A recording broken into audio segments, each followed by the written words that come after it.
Hi everyone, welcome to the sociology class. I hope you all are doing good. So today is our class 10 of SocioCrux Ultimate Question Bank series.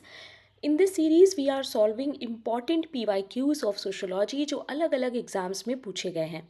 हम लोगों ने पहले RPSC का paper solve किया था and then we moved to JNU MA entrance level questions क्योंकि CUET PG का exam जो है वो अब बिल्कुल पास आ चुका है. तो हम लोग जितने ज़्यादा क्वेश्चंस हो पाएंगे इस सीरीज़ में हम लोग करेंगे.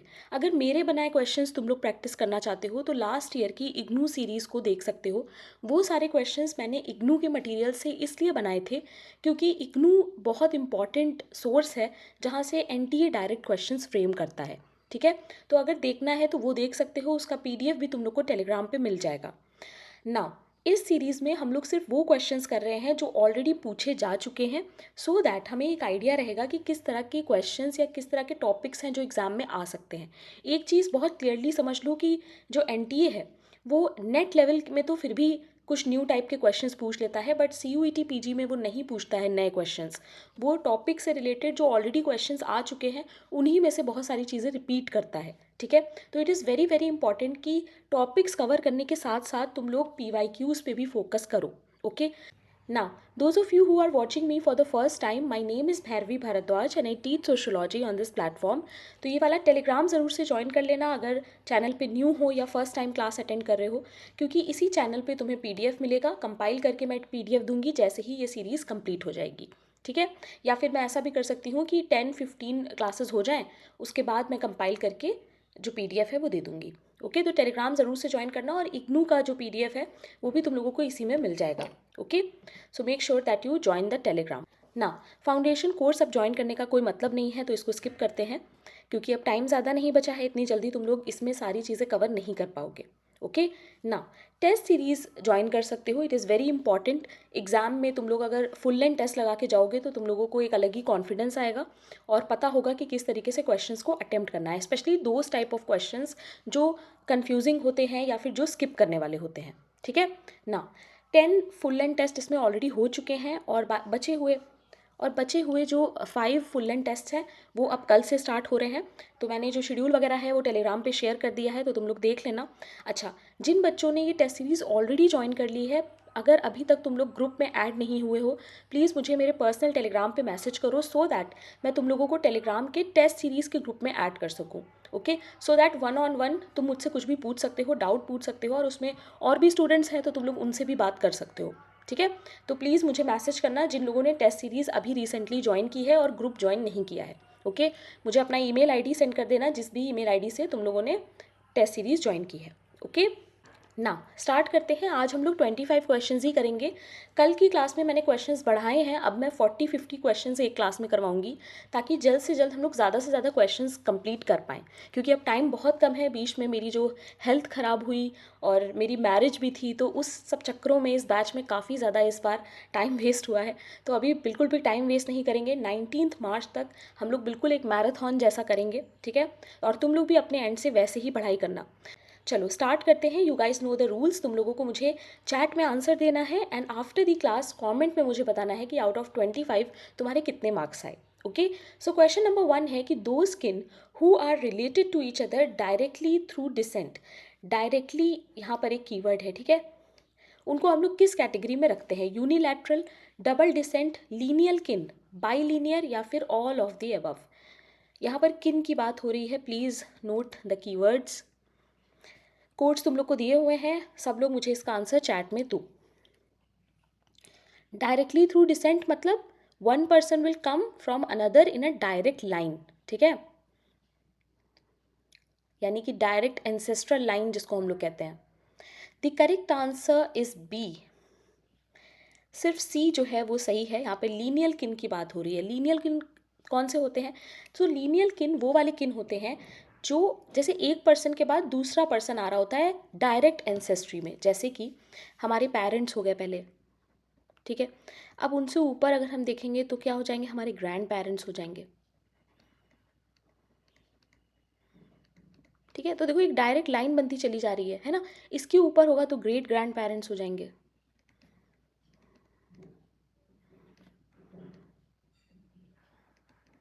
राइट, और यहाँ पर हम लोग आ जाएंगे, सो चिल्ड्रन आ जाएंगे नीचे। तो ये जो डायरेक्ट लाइन बन रही है ना, दिस इज कॉल्ड लीनियल किन। ओके, ना यूनिलैटरल एक यू कैन से तरीका है डिसेंट को ट्रेस करने का। ठीक है, जब हम किसी एक साइड ऑफ फैमिली से डिसेंट को ट्रेस करते हैं तो उसे हम लोग यूनिलैटरल कहते हैं। ठीक है, जैसे या हम लोग अपने फादर की लाइन से देखेंगे तो पेट्रीलिनियल, और अगर हम लोग अपने मदर की लाइन से देखेंगे तो मेट्रीलिनियल। ठीक है, पर हम किसी एक के तरफ से देखते हैं उसे हम लोग यूनिलैटरल कहते हैं। इसका जस्ट अपोजिट होता है डबल डिसेंट और बाइलिनियर, दोनों ही सेम होते हैं। जब हम दोनों में देख रहे होते हैं तो वो हमारा हो जाता है डबल डिसेंट या बाइलिनियर। ठीक है, नाउ दोनों ही डिसेंट रूल्स हैं, प्लीज रिमेंबर, ये कोई किन की कैटेगरी नहीं है। नाउ लीनियल किन के साथ एक और आता है किन, दैट इज कोलैटरल किन। Please remember, lineal and collateral. ठीक है, और इन दोनों के बारे में बात किसने की है ये भी याद रखना, क्वेश्चन एग्जाम में पूछ सकते हैं। ओके, सो बात किसने की है, एल.एच. मॉर्गन ने। Okay, please remember.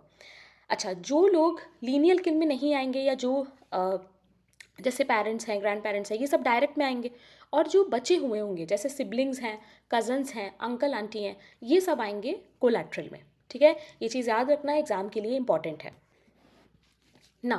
Question number 2, Pierre Bourdieu theory of practice is linked to the twin concept of what. Pierre Bourdieu का जो प्रैक्टिस का थ्योरी है वो इसमें से किससे रिलेटेड है, या ट्विन कॉन्सेप्ट हम कह सकते हैं। Society and community, structure and agency, sex and gender, या फिर qualitative and quantitative. What will be the correct answer. So सबसे पहले तो तुम लोगों को ये समझना है कि पियर बॉर्ड्यू का जो प्रैक्टिस का कॉन्सेप्ट है वो है क्या। ठीक है, देखो पियर बॉर्ड्यू कहते हैं कि प्रैक्टिस जो है वो इमर्ज होता है हैबिटस और फील्ड के इंटरैक्शन से। ठीक है, ये क्या कहते हैं कि जो प्रैक्टिस है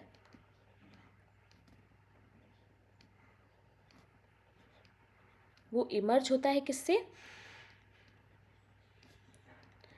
इंटरैक्शन से। दो चीज़ों में इंटरैक्शन होता है। ठीक है, बिटवीन हैबिटस एंड फील्ड। ठीक है, तो हैबिटस और फील्ड होता क्या है, हैबिटस का मतलब है किसी का सोशल बैकग्राउंड। ठीक है, जैसे हमारा कुछ ना कुछ सोशल बैकग्राउंड होता है, राइट, जो हमें एक ग्राउंड देता है चीज़ों को एक लेवल पे समझने का, है ना। सबका अलग अलग सोशल बैकग्राउंड होगा और उसी के बेसिस पे हम चीज़ों को समझ पाते हैं, सोच पाते हैं, राइट ना। फील्ड क्या होता है, फील्ड होता है हमारा एक्चुअल स्ट्रक्चर जहाँ पर हम एज सिचुएशन वर्क करते हैं। ठीक है, यानी कि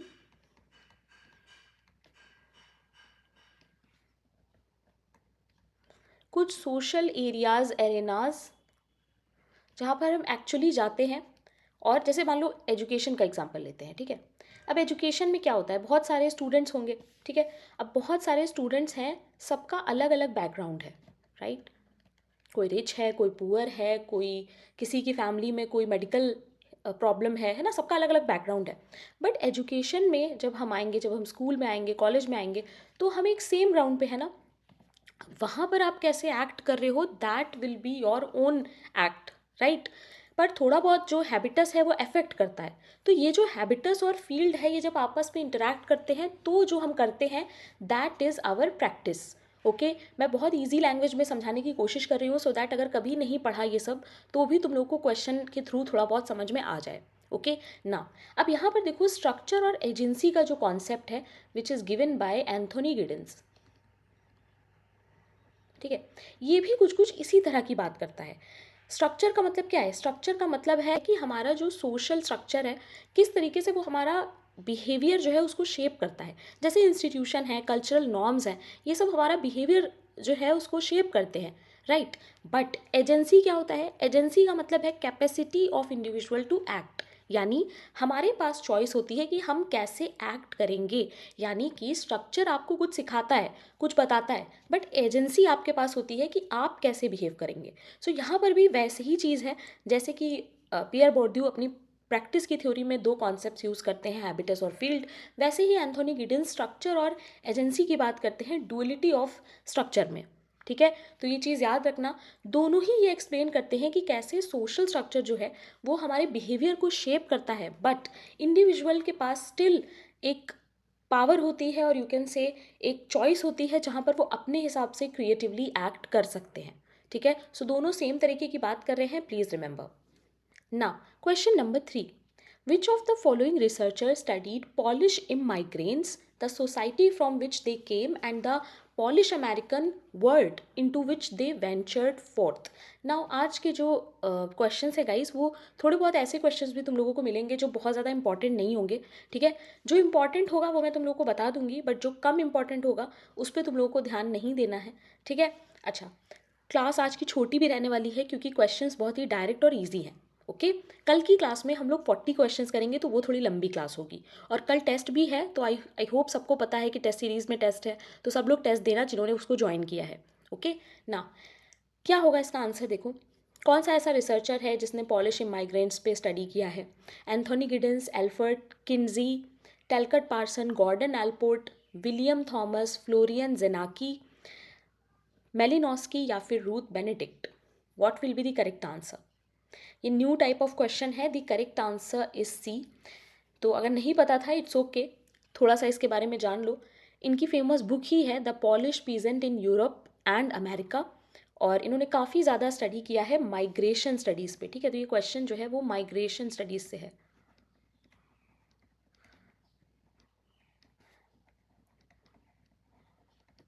ओके, प्लीज़ रिमेंबर। अब JNU लेवल क्वेश्चन है, तो कुछ तो ये लोग टफ पूछेंगे, राइट? अच्छा, यहाँ पर सारे नाम तो तुम लोगों ने सुने होंगे, बट गॉर्डन एल्पोर्ट एक नया नाम है। तो प्लीज़ रिमेंबर, इनकी जितनी भी इनका जितना भी वर्क है वो पर्सनैलिटी पे है। ठीक है, कीवर्ड्स हैं जो तुम लोगों को छोटे छोटे पता होने चाहिए। इन केस पूछ ले तो बिल्कुल ब्लैंक होना इज़ नॉट गुड। ओके ना, question number 4, which of the following coined the term paradigm shift? Paradigm shift किसका कॉन्सेप्ट है? Emile Durkheim, RK Merton, Thomas Kuhn या फिर Karl Popper? What will be the correct answer? I hope सब लोग chat में answer दे रहे होंगे, और मुझे कमेंट में स्कोर भी बताना। लास्ट क्लास में बहुत कम स्टूडेंट्स ने स्कोर बताया।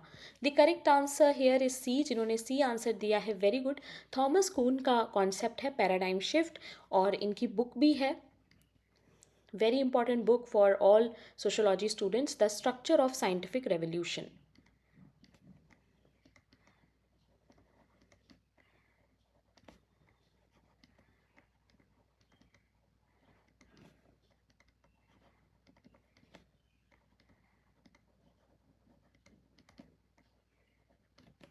It was published in 1962. ठीक है, अच्छा, पैराडाइम शिफ्ट से तुम लोग क्या समझते हो?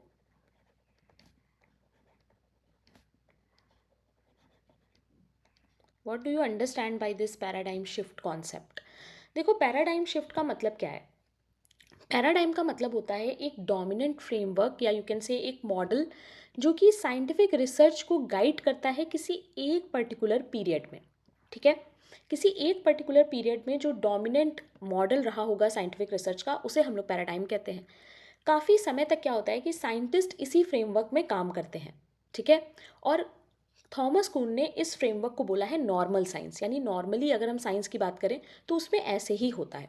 बट ओवर टाइम, बाद में, यानी जब बहुत ज़्यादा टाइम हो जाता है, तो क्या होता है, प्रॉब्लम्स आने लगती हैं। ठीक है, क्राइसिस आने लगते हैं, और जब उन प्रॉब्लम्स को नहीं सॉल्व कर पाओगे तो क्राइसिस आएगा, और जब क्राइसिस आता है उसके बाद ही आता है paradigm shift. Paradigm shift is nothing but a new framework replacing the old work. यानी जैसे पहले के टाइम पे न्यूटन की थ्योरी थी, ठीक है, वो एक अलग तरीके की थ्योरी थी, अलग तरीके से उन्होंने चीज़ों को देखा। पर over a period of time बहुत सारी ऐसी चीज़ें होंगी जो न्यूटन की थ्योरी नहीं आंसर कर पा रही होगी, तब फिर साइंस में एक पैराडाइम शिफ्ट आता है और आइंस्टाइन की थ्योरी आती है। तुम समझ रहे हो ये बात? तो ऐसे ही रिसर्च में, साइंस में होता है। इसी चीज़ को इन्होंने पैराडाइम शिफ्ट बोला था। ठीक है, अब मैं तुम लोगों को बहुत ईजी लैंग्वेज में समझाती हूँ। देखो, पैराडाइम का मतलब क्या होता है, सबसे पहले तो वो समझो। पैराडाइम का मतलब क्या बताया मैंने? एक डोमिनेंट फ्रेमवर्क या मॉडल।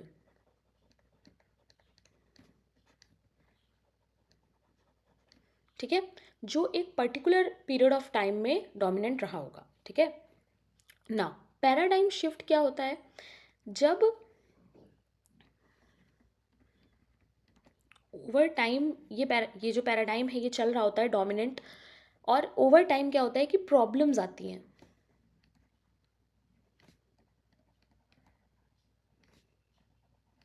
ठीक है, प्रॉब्लम्स आती हैं और वो प्रॉब्लम सॉल्व नहीं हो पाती हैं। ठीक है, एग्जिस्टिंग फ्रेमवर्क उसको सॉल्व नहीं कर पाता है।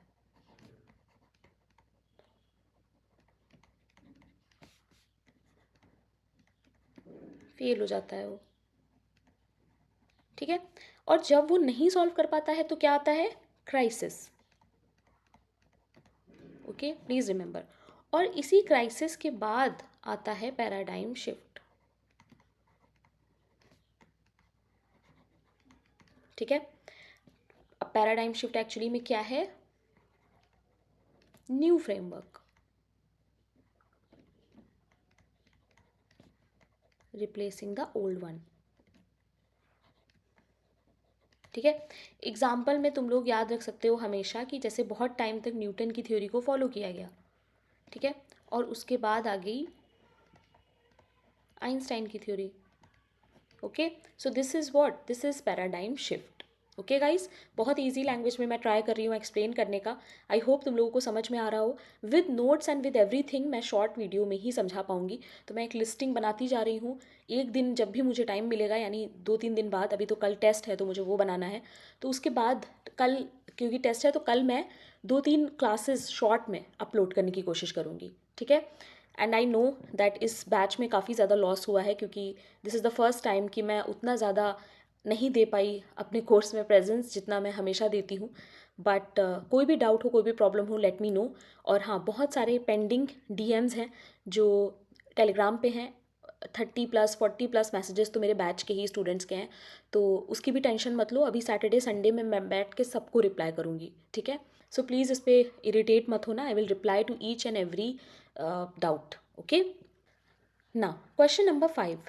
Which among the following thinker observes that Aristotle's famous description of human being as political animal has been mistakenly translated as social animal? कौन से थिंकर ने ये बोला था कि अरिस्टोटल या फिर अरस्तु, जो भी बोल लो, इनका फेमस डिस्क्रिप्शन था कि human being as political animal, जिसको लोगों ने गलत ट्रांसलेट किया और सोशल एनिमल मान लिया। ठीक है, तो ये एक प्रॉब्लम है जिसके बारे में इस थिंकर ने बताया है। एडवर्ड सेड, हैना आर्डेंट, फ्रांसिस फुकुयामा या फिर आशीष नंदी। बस इतनी सी बात है कि इन्होंने ये चीज़ हाईलाइट करी। इन्होंने बोला कि मॉडर्न सोसाइटी में ये जो सोशल वर्सेस पॉलिटिकल का डिस्टिंक्शन है वो कहीं ना कहीं ब्लर है। किसने इस चीज़ को हाईलाइट किया था? अच्छा, इसकी बुक भी है जो JNU में पूछी गई थी। Not very important for CUET PG, but still we will look.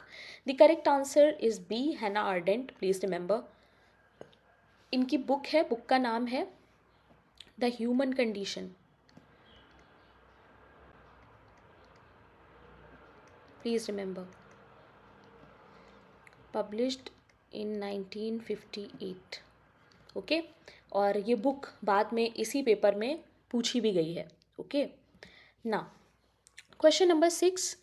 Given below are 2 statements and you have to tell me कि कौन सा ऑप्शन सही है। असर्शन रीजन है, यानी यहाँ पर हम लोग क्या लगाएंगे? बिकॉज। ओके, सो असर्शन है कि the national sample survey organisation collects data for various issues because it is easy for national sample survey organization to collect data as it is a part of census। बहुत ध्यान से question को पढ़ो and chat में मुझे answer दो, then I will explain this question. First you all answer in the chat.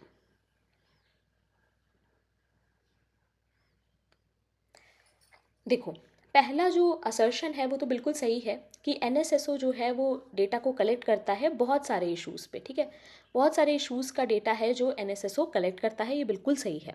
सो यहाँ पर ए इज़ फॉल्स वाला ऑप्शन तो गलत हो जाएगा, राइट ना। अब ए तो ट्रू है, तो इन तीनों में से देखते हैं। देखो, रीज़न दिया है कि it is easy for NSSO to collect data as it is a part of census.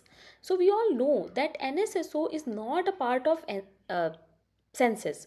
दोनों ही जो है वो अलग अलग स्टैटिस्टिकल एक्सरसाइजेज हैं, दोनों सेम नहीं है, दोनों एक दूसरे से कनेक्टेड नहीं है, पार्ट नहीं है एक दूसरे का।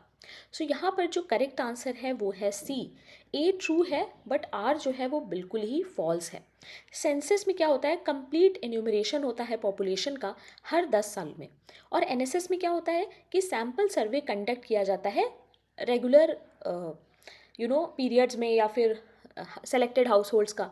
तो दोनों ही अलग अलग हैं, दोनों ही जो है सेपरेट स्टैटिस्टिकल एक्सरसाइज है, please remember.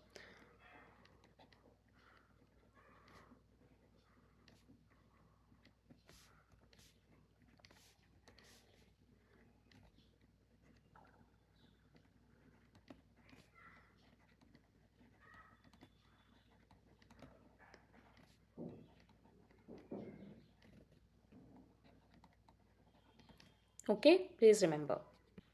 Now, question number 7.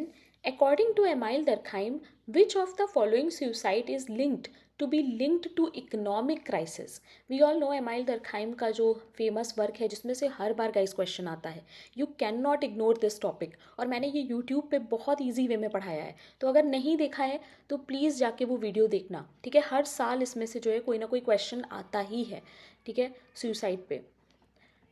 1897 में ये बुक आई थी। क्वेश्चन पूछा है कौन सा टाइप ऑफ सुसाइड है जो इकोनॉमिक क्राइसिस से हम जिसको लिंक कर सकते हैं, यानी अगर इकोनॉमिकली लॉस हुआ है, इकोनॉमिक कोई ट्रेजिडी हुई है आपकी लाइफ में, तो आप ये सुसाइड करेंगे। Egoistic, anomic, altruistic, all of the above. So economic crisis can be related to your social regulation, ठीक है। बताओ क्या होगा इसका answer. So those of you who are giving B answer, very good. Anomic होगा इसका answer, क्योंकि ये जो सुसाइड है ये कैसे हो रही है, एक सोशल रेगुलेशन के ब्रेकडाउन से।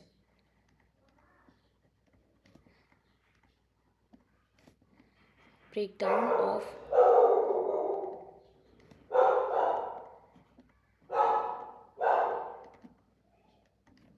ओके।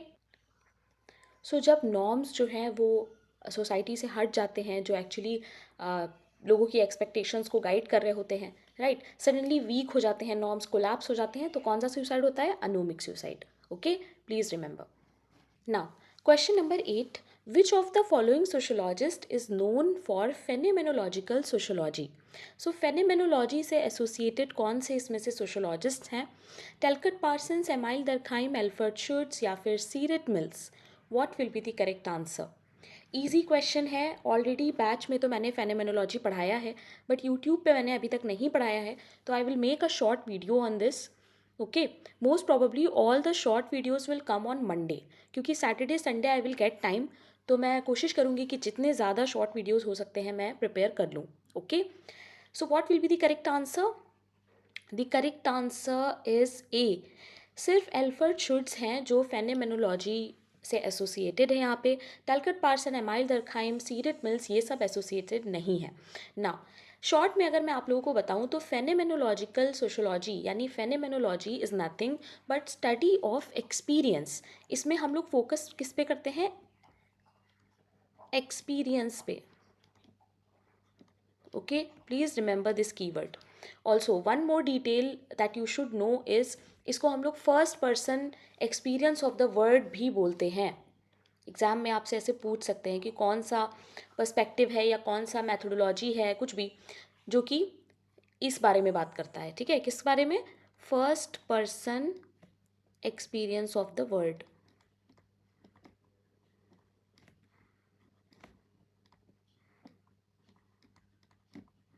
ओके, ना please remember one more thing कि इसके जो फाउंडर हैं वो हैं एडमंड हसेल। ओके, ये फिलॉसफी में इन्होंने फर्स्ट टाइम इसको कॉइन किया था, ठीक है। तो अगर ऑप्शन में पूछेगा इन फिलॉसफी तो आंसर होगा एडमंड हसेल, बट इसको डेवलप सोशोलॉजी में किया था एल्फर्ड शुट्ज ने, ठीक है। तो अगर ऑप्शन में एडमंड हसेल नहीं है तो we will go with Alfred Schutz. Okay, please remember, important question है, इस तरह के क्वेश्चन एग्जाम में आ सकते हैं। Now question number 9, match the following है, there are some books and some author, you have to match them. So कुछ बुक्स तो ऐसी हैं जो मैंने करवाई हुई हैं ऑलरेडी, और इधर उधर जो क्वेश्चंस मैंने यूट्यूब पे कराए हैं वहाँ पर भी ये बुक्स रिपीट हुई हैं. So what will be the correct answer? The correct answer is A. जिन्होंने ए आंसर दिया है, वेरी गुड. सीरेट मिल्स का फेमस बुक है power elite. Okay, please remember. Simmel की बुक है conflict and web of group affiliation. Lewis Coser का famous book है function of social conflict. और डेरेनडॉर्फ की बुक का नाम है the rulers and the ruled. Okay, please remember all these books, they are important. Now, question number 10. Which of the following statement are true about simple random sampling technique? Simple random sampling के बारे में इसमें से कौन सा statement है जो सही है? प्लीज़ एग्जाम में ट्रू फॉल्स का ध्यान रखना, क्योंकि कभी कभी क्वेश्चन इसमें भी गलत हो जाते हैं. ओके, सो क्वेश्चन में पूछा क्या है ये ज़रूर देखना कि ट्रू है या करेक्ट है, इनकरेक्ट है, ये वाले क्वेश्चंस भी आते हैं. तो स्टेटमेंट देखो, every sample of a fix size in the population has an equal chance of being selected. यानी जो भी सैम्पल हम चूज़ करते हैं पॉपुलेशन में से, सबका इक्वल चांस होता है. तो बिल्कुल सही है ये. जो भी यूनिट हम सेलेक्ट करते हैं उनका भी इक्वल चांस होता है, ये भी सही है. Every unit in the population has an equal chance of being paired with every other. यानी अगर हम मान लो पेयर में सेलेक्ट कर रहे हैं तो एक पेयर किसी के साथ भी पेयर हो सकता है. ठीक है, इक्वल चांस है इसमें भी. सो तीनों ही स्टेटमेंट जो हैं वो सही हैं. The correct answer will be D. A B C are true. Okay, कोई भी डाउट होगा इस तो let me know in the comment section. Okay, मैं ट्राई करूँगी कि मैं नेक्स्ट क्लास में वो डाउट ले सकूँ या उस चीज़ को एक्सप्लेन कर सकूँ. ओके, क्योंकि क्लासेस अभी ये वाली रेगुलर होंगी. Now, question number 11. Mass media and culture were the running themes in the domain of what? Mass media और culture जो है ये किस में हम लोग ज़्यादा देखते हैं? प्रैक्टिस थ्योरी में, क्रिटिकल थ्योरी में, स्ट्रक्चरलिज्म में, या फिर स्ट्रक्चरल फंक्शनलिज्म में? The correct answer is B. जिन्होंने बी आंसर दिया है, वेरी गुड. क्रिटिकल थ्योरी में हम लोग मास मीडिया और कल्चर को देखते हैं. Please remember guys that critical theory जो है it is associated with Frankfurt school. Okay, और फ्रैंकफर्ट स्कूल में बहुत सारे थिंकर्स हैं जो इम्पॉर्टेंट होते हैं. कुछ के नाम तो एटलीस्ट आपको पता होने ही चाहिए, जैसे थियोडर अडोर्नो, और कौन सा है, मैक्स हॉर्खीमर हो सकता है. बहुत सारे वैसे थिंकर हैं, but at least important once you should know. अच्छा, थियोडर अडोर्नो और हॉर्खीमर का एक बहुत इंपॉर्टेंट कॉन्सेप्ट भी है, that is culture industry. Please remember, question अगर पूछा जाएगा कि कल्चर इंडस्ट्री किसका है तो ये चीज़ याद रखना, अडोर्नो हॉर्खीमर दोनों हो सकते हैं, या अगर एक होगा तो एक में जाएंगे. ठीक है, अदरवाइज एंड करके ही पूछेगा एग्जाम में. ठीक है, इन्होंने इस पर फोकस किया था कि किस तरीके से जो मीडिया होता है, जैसे फिल्म है, रेडियो है, म्यूज़िक है, मैगज़ीन है, ये सारी चीज़ें सिर्फ इंटरटेन नहीं करते हैं, बल्कि ये कल्चर को स्टैंडर्डाइज करते हैं, कंज्यूमरिज्म को प्रमोट करते हैं, और हमारी जो क्रिटिकल थिंकिंग है ना उसको रिड्यूस करते हैं. ठीक है, सो कल्चर इंडस्ट्री इन दोनों का कॉन्सेप्ट है, प्लीज़ रिमेंबर. ओके, इसके अलावा और भी जो तुम लोगों को अगर थिंकर्स पता हो तो तुम लोग मुझे बताना. ठीक है, फ्रैंकफर्ट स्कूल के thinkers is your homework to find. Okay, homework comment में मुझे इनके थिंकर्स बताना. I will pin the comment जो भी सबसे पहले बताएगा. ओके, नाउ प्रैक्टिस थ्योरी की अगर हम बात करें तो प्रैक्टिस थ्योरी मैंने अभी बताया था, बॉर्ड्यू का habitus plus field. Right, structuralism Levi Strauss. ये सब नाम तुम लोगों को याद होने चाहिए, कौन से पर्सपेक्टिव में कौन सा पर्सन इंपॉर्टेंट है.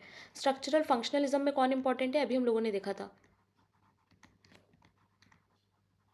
टेलकट Parsons. Right, please remember. Now, question number 12. The term which denotes a traditional class in which the interest of the major classes of capitalist society meets and gets blurred. इसमें से कौन सा ऐसा class है जहाँ पर जो क्लास इंटरेस्ट है वो ब्लर हो जाता है? Aristocracy, petty bourgeoisie, bureaucracy, entrepreneur. What will be the correct answer? This question is directly from the class analysis of Marx.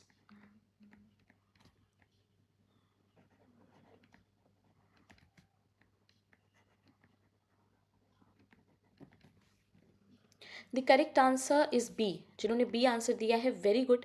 पेटी bourgeoisie is the term which denotes a classical और you can say traditional class, जहाँ पर interest जो है major classes का वो आकर blur हो जाता है। ये है क्या एक्चुअली? देखो, we all know that when we study Karl Marx तो दो तरह की क्लासेस हम लोग देखते हैं, राइट? एक तो है बुर्जुआ और दूसरी है प्रोलेटेरिएट। Okay,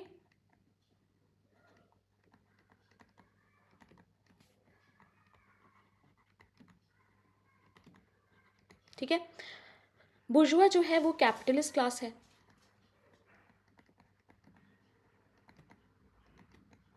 right? और प्रोलेटेरिएट जो है वो क्या है? वर्किंग क्लास, और वी कैन से वर्कर्स जो अपना लेबर पावर सेल करते हैं, ठीक है। तो बुर्जुआ क्या है? Owner of means of production, ठीक है। और प्रोलेटेरिएट कौन सी है? वर्किंग क्लास, या we can say workers who sell their labour power, ठीक है ना। कार्ल मार्क्स का कहना है कि इन दोनों के बीच में एक पॉइंट है जहां पर आता है पेटी बुर्जुआ, ठीक है।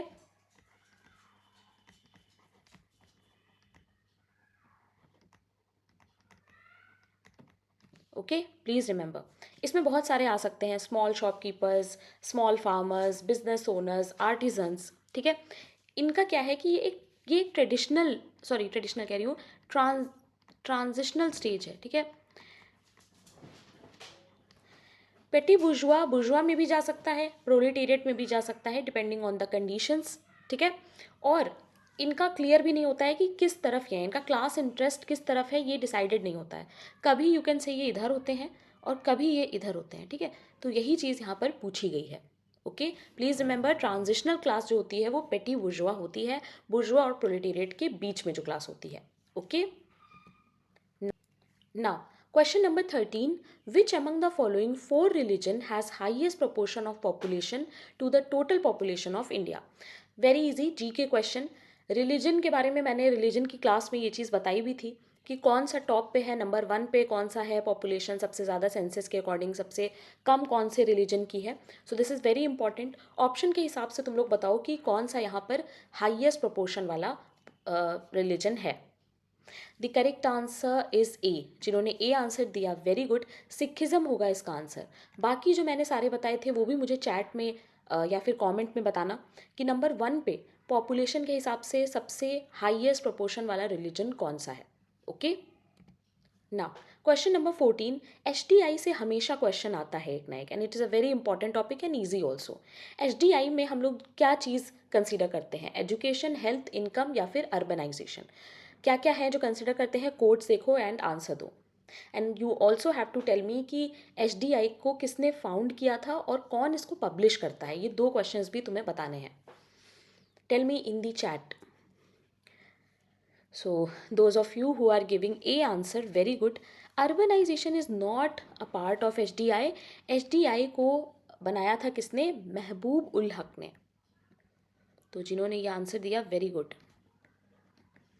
ओके, एंड इसके अलावा बहुत सारे कॉन्ट्रीब्यूशंस हैं जो इसमें अमर्त्य सेन ने भी किए हैं, ये भी याद रखना, इनका नाम भी कभी कभी आ जाता है, ठीक है।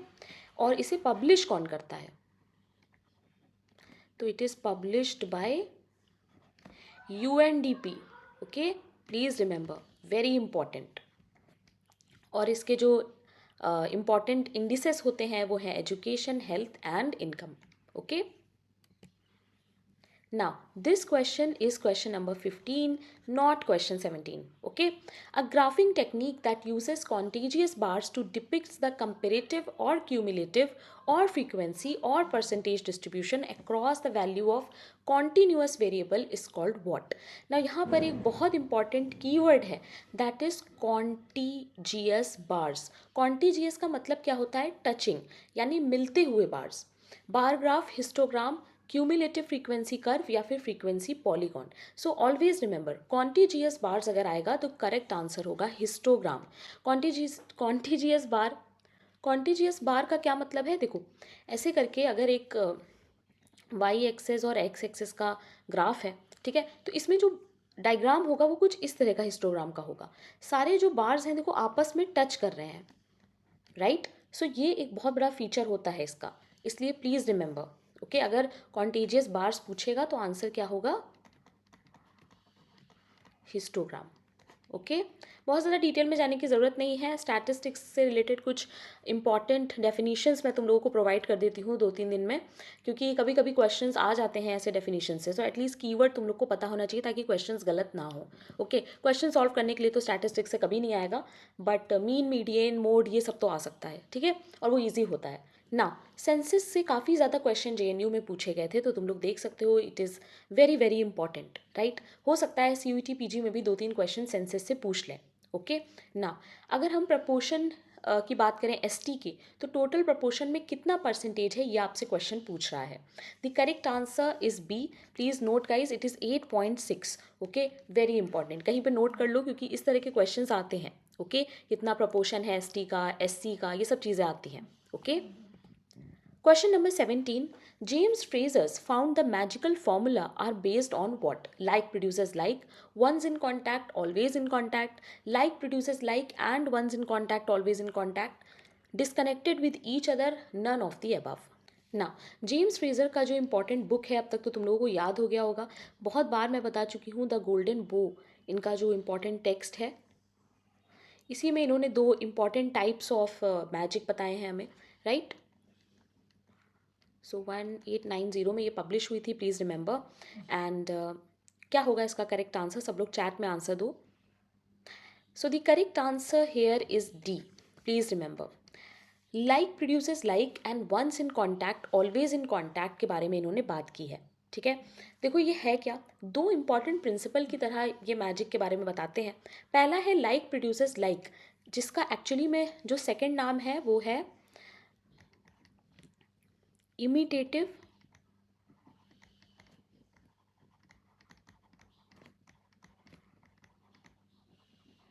और होम्योपैथिक। ओके, प्लीज़ रिमेंबर, पहला टाइप ऑफ मैजिक जो कि बात क्या करता है, like produces like.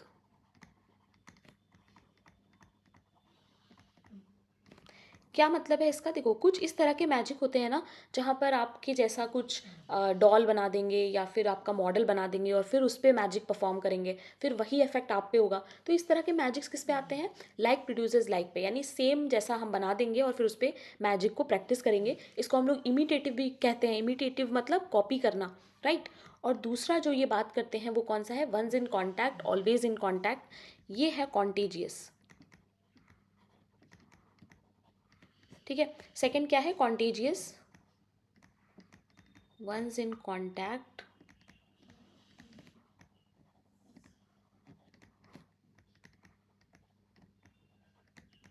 Always in contact. इसमें क्या है?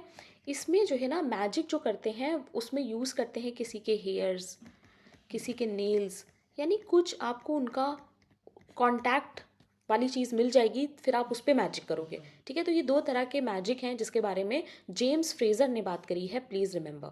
ओके, इंपॉर्टेंट है, एग्जाम में आ सकता है ना।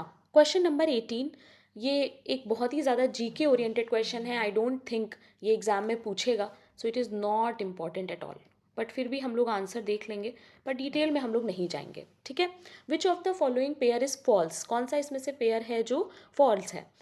कुछ अकॉर्ड्स दिए हैं, अकॉर्ड्स मतलब होते हैं समझौता, ठीक है, और उनके ईयर्स दिए हैं। So Shillong accord, first Bodo accord, Mizo accord, Assam accord. यहाँ पर तुम लोग के लिए ये सब इंपॉर्टेंट नहीं है, तुमसे क्वेश्चन नहीं पूछेगा शिलोंग अकॉर्ड में क्या हुआ, फर्स्ट बोडो अकॉर्ड में क्या हुआ, ठीक है, ये सब नहीं पूछेगा। सो यहाँ पर फॉल्स जो है वो है B, that is first Bodo accord. 2003 में नहीं हुआ था, ये हुआ था 1993 में, ठीक है। तो बस इतनी सी इन्फॉर्मेशन है, ज़्यादा डिटेल में इसमें नहीं जाना है ना। क्वेश्चन नंबर 19, ऐसे क्वेश्चंस इंपॉर्टेंट हैं, इस तरह के क्वेश्चंस एग्जाम में आते हैं and you have to remember these keywords. Okay, देखो, एमाइल दरखाइम का क्या टॉपिक है, मैक्स वेबर का इसमें से कौन सा टॉपिक है, कार्ल मार्क्स का कौन सा है, ऑगस्ट कोंत का कौन सा है, ये तुम लोगों को बताना है। ऑप्शंस देखो and tell me the answer in the chat. What will be the correct answer? The correct answer is B, जिन्होंने बी आंसर दिया, वेरी गुड। एमाइल दरखाइम का जो कॉन्सेप्ट है वो है सोशल फैक्ट। मैक्स वेबर बात करते हैं आइडियल टाइप के बारे में। कार्ल मार्क्स का है हिस्टोरिकल मटीरियलिज्म और ऑगस्ट कोंत का है positivism. Okay, so very important, all these topics are important. Okay अगर बिल्कुल भी आइडिया नहीं है तो प्लीज़ इसका मीनिंग ज़रूर से देख लेना. Now, question number 20. Who among the following scholars have studied extensively on tribal communities of India? इसमें से कौन सा स्कॉलर है जिसने ट्राइबल कम्युनिटीज़ पे बहुत ज़्यादा स्टडी किया है? एक्सटेंसिवली मतलब काफ़ी ज़्यादा स्टडी किया है. Verrier Elwin, L H Morgan, Louis Dumont, Andre Beteille. What will be the correct answer?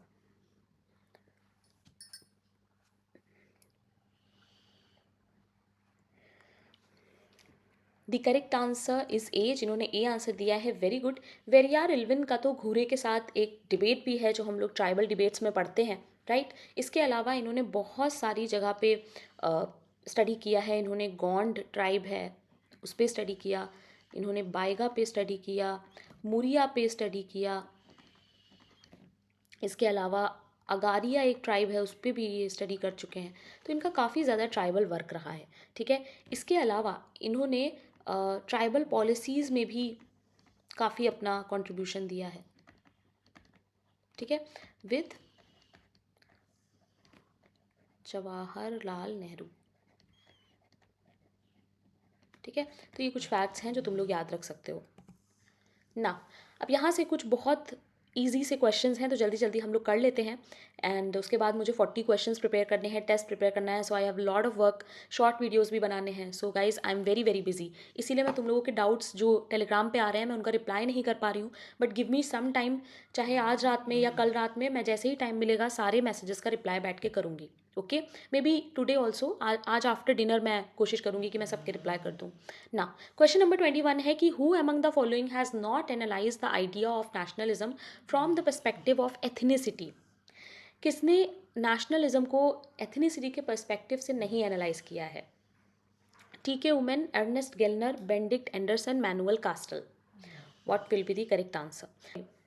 सो देखो यहाँ पे तुम लोग को ये भी पता चलेगा कि नेशनलिज्म के आइडिया में किसने किसने एथनिसिटी के पर्सपेक्टिव से स्टडी किया है. सो the correct answer here is D. जिन्होंने डी आंसर दिया, वेरी गुड. बाकी तीनों को तुम लोग इस पर्सपेक्टिव में डाल सकते हो. मैनुअल कैस्टल्स जो हैं उनको हम लोग साइंस के टॉपिक में ज़्यादा पढ़ते हैं because he talks about network society. Okay, please remember. इसके अलावा आईटी के बारे में भी इन्होंने काफ़ी काम किया है. सो ये इसमें नहीं आएंगे. ओके ना. क्वेश्चन नंबर 2 देखो. मैच द फॉलोइंग है. स्ट्रक्चरेशन, पियर बोर्ड्यू, habits, Anthony गिडन, structuralism, जैकिस Derrida, deconstruction, लेविस्ट्रॉस. अब देखो यहाँ पर एक कन्फ्यूजन हो सकता है. जिन्होंने डिटेल में ये सब नहीं पढ़ा है they will be confused in structuration and structuralism. मैंने बताया है बहुत बार ये चीज़ कि जब किसी भी वर्ड में TION लगा होता है तो वो एक प्रोसेस होता है, और जब किसी चीज़ में ISM लग जाता है तो वो एक प्रिंसिपल होता है. तो स्ट्रक्चरेशन एक प्रोसेस है यहाँ पे और स्ट्रक्चरलिज्म एक प्रिंसिपल है, ठीक है. ये चीज़ पहले तो अपने दिमाग में रखना. बाकी जब मैं कीवर्ड्स पढ़ाऊंगी तब मैं ये सब चीज़ें बताऊंगी. बट अभी के लिए यहाँ पे मैच करो और मुझे चैट में आंसर दो, फिर मैं सही आंसर भी बताती हूँ. What will be the correct answer? The correct answer here is B. देखो, स्ट्रक्चरेशन एंथोनी गिडन्स के साथ जाएगा. मैंने अभी बताया था स्ट्रक्चरेशन की थ्योरी है इनकी जिसमें ये स्ट्रक्चर और एजेंसी की बात करते हैं, राइट. स्ट्रक्चरेशन क्योंकि एक प्रोसेस है, राइट. हैबिटस के बारे में भी मैंने बताया, पियर बोर्ड्यू बात करते हैं. स्ट्रक्चरलिज्म जो कि एक प्रिंसिपल हो जाएगा, लेविस स्ट्रॉस के साथ जाएगा ये, ठीक है. Please remember. डीकंस्ट्रक्शन मैंने ऑलरेडी थोड़ा सा जैकिस डेरिडा के बारे में क्लासेस ले रखी हैं यूट्यूब पे, तो वो एक क्लास प्लीज़ डेरिडा की देख लेना ताकि कुछ कुछ चीज़ें तुम लोगों को समझ में उसमें से आ जाए. नेट लेवल है ये बट कोशिश करना समझने की. ओके ना. Question number 23. Which of the following are features of caste system in India. इसमें से कौन से फीचर्स हैं जो कास्ट सिस्टम के हैं? Hierarchy, hereditary purpose, theory of pollution, all of the above. अब यहाँ पर थ्योरी ऑफ पोल्यूशन जो है ना वो प्योरिटी एंड पोल्यूशन वाली थ्योरी ही है. Okay, so the correct answer here is D. Easy question है, सारे ही सही है. अच्छा, इससे एसोसिएटेड GS घूरे के भी कुछ इम्पॉर्टेंट फीचर्स हैं कास्ट के, ठीक है. तो कोई एक स्टूडेंट मुझे वो सारे फीचर्स चैट में बताना, ठीक है. That is your homework. जिनको नहीं पता है वो लोग भी जाके देख लेना, सर्च कर लेना. वो एग्ज़ाम में ज़रूर आते हैं, ठीक है, घूरे के इम्पॉर्टेंट कास्ट के फीचर्स. ओके ना. Question number 24. John Galtung coined The term structural violence and structuration is a theory by Anthony Giddens. What will be the correct answer? The correct answer is C. Please remember दोनों ही statement सही हैं. अब यहाँ पे तुम लोग को एक और चीज़ पता चल गई कि स्ट्रक्चरल वॉयलेंस किसका कॉन्सेप्ट है. ठीक है, सो ये जोहान गाल्टुंग का है, प्लीज़ रिमेंबर. और स्ट्रक्चरेशन थ्योरी एंथोनी गिडेंस की है. ये तो अभी हम लोग कितनी बार देख चुके हैं, right? Now, question number 25 and the last question of today's class. Participant observation is a key technique in ethnographic research, and observation without participating in a cultural event can be a possible technique in ethnographic research. समझने की कोशिश करो. पहला statement कह रहा है कि participant observation जो है वो एक एथनोग्राफिक रिसर्च है, तो ये बिल्कुल सही है. दूसरा कह रहा है कि observation without participating in a cultural event can be a possible technique in ethnographic research. यानी अगर आप ऑब्जर्वेशन कर रहे हैं पर आपने उस चीज़ में, उस इवेंट में पार्ट नहीं लिया है, आप दूर से उसको ऑब्जर्व कर रहे हैं, तो ये भी एक टेक्निक हो सकती है एथनोग्राफिक रिसर्च की. तो दोनों ही स्टेटमेंट गाइज यहाँ पे सही हैं. ओके, ऐसा पॉसिबल है, हम ऐसा कर सकते हैं. अगर हम पार्टिसिपेट ना भी करें, हम दूर से ऑब्जर्व करके भी एथनोग्राफिक रिसर्च को कर सकते हैं. ठीक है, so A will be the correct answer. Now tell me in the comment section कि 25 में से आपके कितने मार्क्स आए हैं. कल हम लोग 40 क्वेश्चंस करेंगे और साथ में I am preparing unit wise MCQs also for CUET PG. So that's it for today guys. I hope you like today's class. अभी टाइम बहुत कम है. CUET PG aspirants make sure that you study all the things जो batch में हैं. All the questions उनको फिर से लगाओ, फिर से रिपीट करो. ठीक है, जितना ज़्यादा रिविजन हो सकता है करो इस टाइम पे. कुछ भी एक्स्ट्रा मत पढ़ो, कुछ भी न्यू मत पढ़ो, क्योंकि जितना ज़्यादा इन डेप्थ स्टडी करोगे वो उतना ज़्यादा तुम लोगों को कन्फ्यूजन होगा. और यहाँ पर बहुत simple basic question, direct question, keyword based question ही पूछते हैं. ये मैं बार बार बोलती हूँ. बहुत सारे स्टूडेंट्स हैं PhD करने में लग जाते हैं and what they do is वो एग्जाम में जाके सब्जेक्टिविटी ला के गलत कर देते हैं. सो तुम लोगों को ये मिस्टेक नहीं करनी है. Be very objective, focus on keywords and solve as many questions as possible. Okay, so don't forget to subscribe if you're a sociology student. and जिन लोगों के पास टाइम है प्लीज़ ये वाली सीरीज़ को देखो, इसमें बहुत सारे क्वेश्चंस हैं. अगर डेली क्वेश्चन देखने की हैबिट रखोगे ना तो एग्ज़ाम में तुम लोगों को वो माइंड वैसा ही बन जाएगा कि एग्ज़ाम में तुम लोग क्वेश्चन ईजिली सॉल्व कर पाओगे. ठीक है, तो ये थिंकिंग एबिलिटी जो है वो क्वेश्चन सॉल्व करने से ही बनेगी. चाहे जितने नोट्स पढ़ लो, चाहे जितनी बुक्स पढ़ लो, it will not help. Okay, ना ये वाला टेलीग्राम ज़रूर से ज्वाइन कर लेना. और ये मेरा पर्सनल टेलीग्राम है, कोई भी डाउट हो, प्रॉब्लम हो तो यहाँ पर मुझे मैसेज कर सकते हो. ओके, ऐप डाउनलोड कर लेना. As I said, test series जिसने ज्वाइन की है वो यहीं पे टेस्ट सीरीज़ लगा सकता है. साथ में एक चीज़ और है कि ये ऐप एप्पल डिवाइसेस पे भी चलती है, तो अगर तुम्हारे पास आईफोन है, मैकबुक है, सब पे चल जाएगी, कोई प्रॉब्लम नहीं है. अगर नहीं समझ में आए, मेरा पर्सनल टेलीग्राम तुम्हारे पास है, ज्वाइन करके मुझसे कॉन्टैक्ट में आओ. ठीक है, मुझे मैसेज करो, मैं पूरा गाइड कर दूंगी कैसे क्या करना है. Okay, thank you very much guys, keep learning. कल मिलते हैं और टेस्ट के लिए प्रिपेयर ज़रूर से कर लेना. Bye bye.